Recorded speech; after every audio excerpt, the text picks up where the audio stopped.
রাষ্ট্রীয় ব্যয় কমানো, জ্বালানি সাশ্রয় এবং পুলিশ বাহিনীর জনবল সংকট মোকাবিলায় বড় সিদ্ধান্ত নিয়েছে সরকার।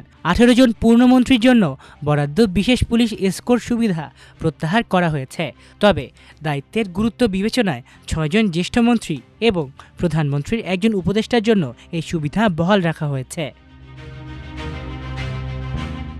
সরকারি সূত্র জানায়, চলতি বছরের 17 ফেব্রুয়ারি দায়িত্ব গ্রহণের পর রাজধানীর ভেতরে যাতায়াতের জন্য অধিকাংশ পূর্ণমন্ত্রীকে বিশেষ পুলিশ এসকর্ট দেওয়া হয়েছিল। কিন্তু সম্প্রতি রাষ্ট্রীয় ব্যয় কমানোর উদ্যোগের অংশ হিসেবে প্রধানমন্ত্রী নিজের নিরাপত্তা বহরের আকারও ছোট করার সিদ্ধান্ত নেন। এরপর প্রধানমন্ত্রীর নির্দেশনায় স্বরাষ্ট্র মন্ত্রণালয় পুলিশ সদর দপ্তরকে ভিআইপি নিরাপত্তা ব্যয় কমানোর নির্দেশ দেয় এবং গত সপ্তাহ থেকে ধাপে ধাপে এই সিদ্ধান্ত কার্যকর হয়। সরকার জানিয়েছে, বিশেষ এসকর্ট সুবিধা তুলে নেওয়া হলেও মন্ত্রীদের ব্যক্তিগত গানম্যান, বাসভবনের নিরাপত্তা এবং রাজধানীর বাইরে সরকারি সফরের সময় প্রয়োজনীয় পুলিশি নিরাপত্তা আগের মতোই থাকবে। অর্থাৎ নিরাপত্তা পুরোপুরি তুলে নেওয়া হয়নি, শুধু বিশেষ এসকর্ট ব্যবস্থা বন্ধ করা হয়েছে।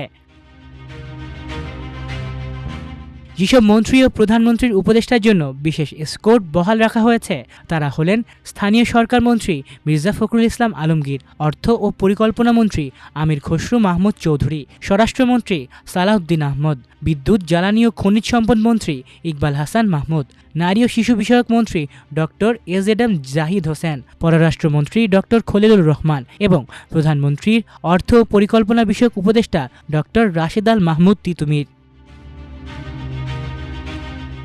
অন্যদিকে ধর্ম, পরিবেশ, মুক্তিযুদ্ধ, সংস্কৃতি, ভূমি, শিল্প, তথ্য, কৃষি, স্বাস্থ্য, শিক্ষা, আইন, গৃহায়ন, ডাক ও টেলিযোগাযোগ, সড়ক পরিবহন সহ মোট 18টি মন্ত্রণালয়ের দায়িত্বে থাকা মন্ত্রীদের বিশেষ এসকর্ট সুবিধা প্রত্যাহার করা হয়েছে।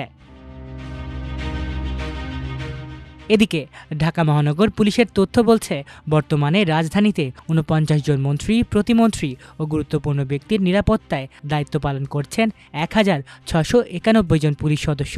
অথচ প্রয়োজন 2575 জন, অর্থাৎ প্রায় 900 জন সদস্যের ঘাটতি রয়েছে।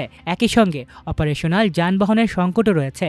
জুলাইয়ের গণঅভ্যুত্থানের সময় ভিআইপি নিরাপত্তা ইউনিটের বেশ কয়েকটি যানবাহন ক্ষতিগ্রস্ত হওয়ায় বর্তমানে অনেক ক্ষেত্রে একই গাড়ি একাধিক ভিআইপি নিরাপত্তায় ব্যবহার করতে হচ্ছে।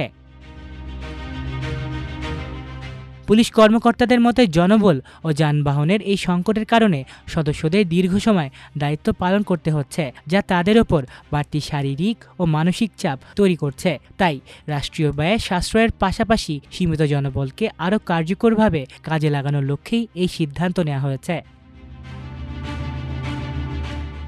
এখন দেখার বিষয়, সরকারের এই সিদ্ধান্ত ভবিষ্যতে ভিআইপি নিরাপত্তা ব্যবস্থায় আরও কোনো পরিবর্তনের সূচনা করে কিনা।